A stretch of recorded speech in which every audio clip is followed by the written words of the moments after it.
Dans cette nouvelle vidéo, nous allons parler de la notion de source de données qu'on appelle couramment les data sources. Vous ne pouvez pas travailler dans Grafana si vous ne maîtrisez pas la notion de connexion ainsi que la notion de data source. Dans une précédente vidéo, on avait expliqué la notion de connexion au travers de tout ce qui était plugin qui vous permettait, au-delà de ce que Grafana vous propose de manière native, de pouvoir en rajouter au travers des différents plugins.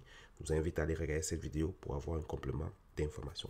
Si on revient sur le sujet qui nous intéresse, c'est la notion de connexion au travers des data sources. Grafana, lorsque vous allez travailler dans Grafana, Grafana a un mot d'ordre. Son mot d'ordre, c'est Keep your data where it is. Ça veut simplement dire que Grafana vous dit de garder vos données où elles se trouvent. Et donc, au travers de son mécanisme de data source, Grafana va aller se connecter à distance sur l'élément qui comporte votre donnée, les récupérer et vous les afficher sous forme de tableau de bord ou mettre en place des alertes, ainsi de suite. Et c'est pour cela que cette notion est indispensable si vous voulez travailler dans Grafana. Et donc, pour mettre en place des data sources, des connexions, vous avez juste à aller dans la section connexion. Et donc, lorsque vous êtes dans cette section connexion, vous avez juste à faire ajouter une nouvelle connexion. Et donc, lorsque vous allez dans ce menu, Grafana les a regroupés en catégories. Il y a la première catégorie qu'on appelle les intégrations. Ça, on l'avait aussi expliqué dans la vidéo précédente. Les intégrations, en fait, c'est un regroupement d'un ensemble d'éléments. Dans une intégration, vous pouvez retrouver des data sources, vous pouvez trouver des tableaux de bord, vous pouvez trouver des alertes.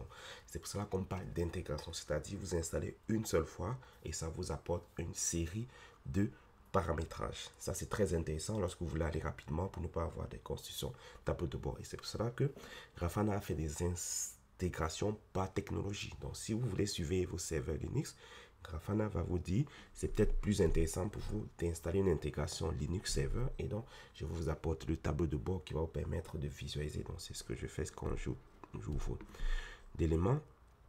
Vous remarquez que Grafana va vous donner un ensemble de paramétrages à faire et puis sur certains éléments vous verrez par exemple qu'il y aura une section alerte et tableau de bord et Grafana vous dit il suffit de cliquer sur ce bouton pour que je déploie les éléments. Et puis bien évidemment, vous pouvez aller voir les tableaux de bord si vous les avez installés et aussi voir les alertes si vous les avez positionnés. Donc vous l'avez compris, Grafana vous met à disposition la notion d'intégration qui va être justement cette notion de packaging pour justement déployer en une seule fois un ensemble de fonctionnalités dans Grafana. Toutes ces notions de tableau de bord, toutes ces notions d'alerte, toutes ces notions de data source, on va expliquer dans cette vidéo et dans les prochaines vidéos. Donc, n'hésitez pas à vous abonner pour ne rien rater sur nos prochaines vidéos. Donc, à côté des intégrations, vous avez ce qu'on va appeler les custom data. Ce sont des données un peu particulières que Grafana vous permet aussi d'aller récolter. Ça peut être des traces, ça peut être des profils avec pyroscope, et ainsi de suite. Et donc, l'autre élément que Grafana vous met à disposition, c'est la notion de Cloud App. Des éditeurs de solutions d'observabilité sont de plus en plus obligés de mettre à disposition ce genre de configuration, tout simplement parce que les entreprises migrent de plus en plus vers du cloud et donc ils ont besoin de récupérer leur configuration cloud dans les solutions d'observabilité. Et donc Grafana ne déroge pas à cette règle et donc on vous met à disposition tout ce dont vous avez besoin pour aller récupérer vos données sur Azure, sur AWS et vous avez juste à sélectionner la Cloud App qui correspond et répondre aux éléments qui vont être demandés. Bien évidemment, si vous allez aller sur le Cloud Azure, il y aura cette notion d'authentification. Si vous allez sur Azure, il y aura cette notion d'authentification avec des procédures IAM et donc bien évidemment vous comprenez que si vous sélectionnez une intégration, il faudra aller dans l'élément en particulier et créer tout ce qui est accès au travers des tokens, au travers IAM, ce que la solution va vous proposer. Et ce sont ces informations que vous allez venir renseigner dans Grafana pour qu'ils puissent accéder à vos données. L'objet même de cette vidéo, c'est la notion de data source, c'est-à-dire la source de données. Comment est-ce qu'on va chercher les sources de données? Et donc, le dernier catégorie, c'est ce qu'on va appeler les data sources. Et donc, quand vous entrez dans les data sources, Grafana vous donne une myriade de data sources et comme on l'a dit précédemment, vous pouvez en rajouter si une data source ne figure pas au travers des plugins qui vous permettra de rajouter de nouvelles fonctionnalités.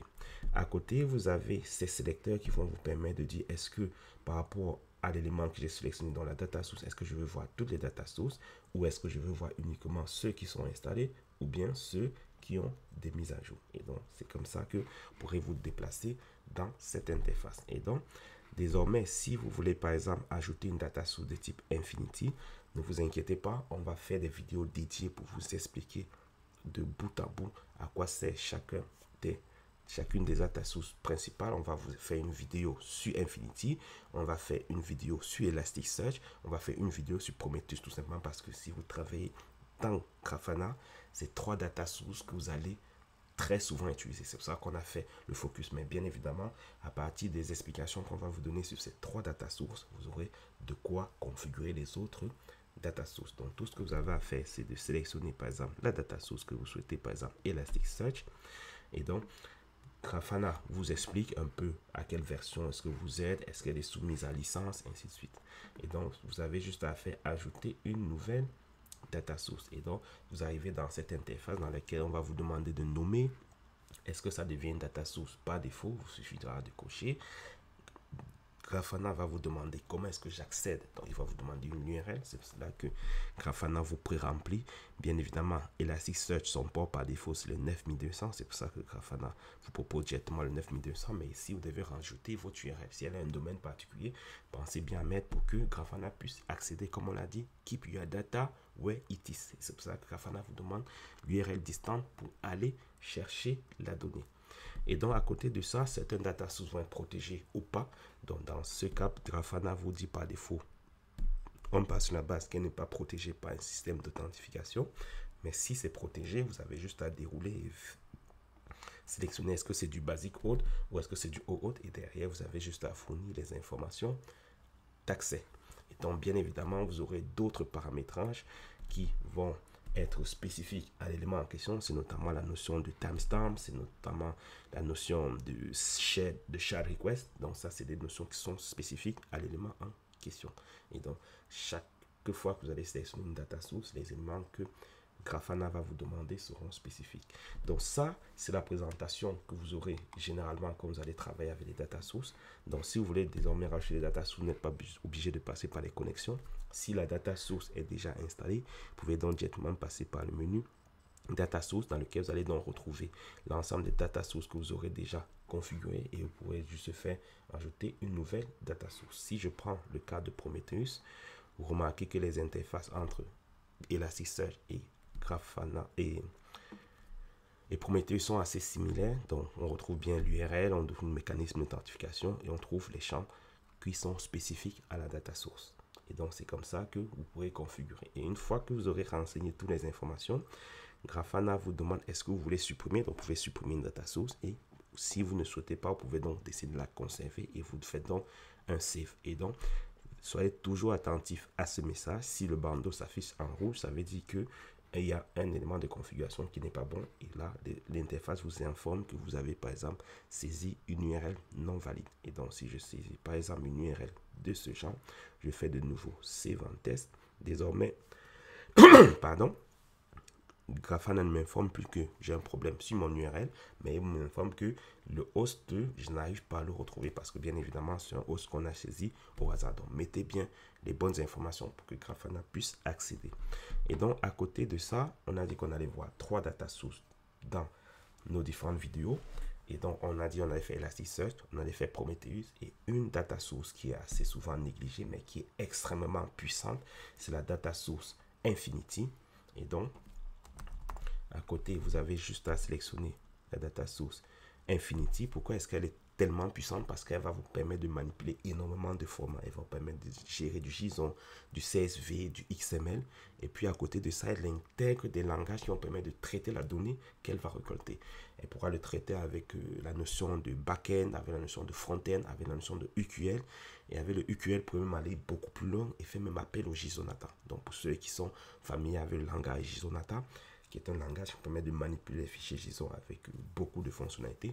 Vous pourrez donc utiliser le plugin Infinity pour intégrer des configurations JSONata pour pouvoir traiter les données qui vont être récupérées. Et là, vous voyez, vous avez des plugins comme Elasticsearch, Prometheus qui ont cette interface un peu classique, mais il y a d'autres plugins qui sont totalement sortis. Vous retrouvez donc l'interface de la data source Infinity qui est totalement différente. Et donc, on fera une vidéo dédiée pour ces 3 plugins dans lesquels on expliquera à quoi chacun des plugins va servir. Bon, bien évidemment, on ne dit pas le nom Prometheus. Comprenez qu'on va attaquer Prometheus, l'assistant, on va attaquer l'assistant, mais on verra que qu'est-ce qu'on va attaquer parce qu'il n'y a pas un produit qui s'appelle Infinity. Et vous verrez que on l'appelle Infinity parce que ses champs de possibles sont infinis.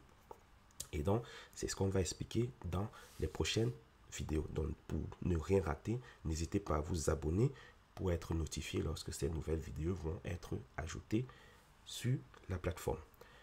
Bien évidemment, lorsque vous allez racheter les data sources, ça devient donc uniquement le point de départ. Ça veut dire désormais Grafana a accès à ces données et donc dans d'autres vidéos, on verra comment est-ce qu'on pourra utiliser ces données qu'on aura récupérées dans leur localisation pour pouvoir construire des tableaux de bord, construire des alertes et puis bien évidemment traiter ces données pour en faire des manipulations très avancées et permettre aux équipes métiers d'accéder aux informations dont ils ont besoin.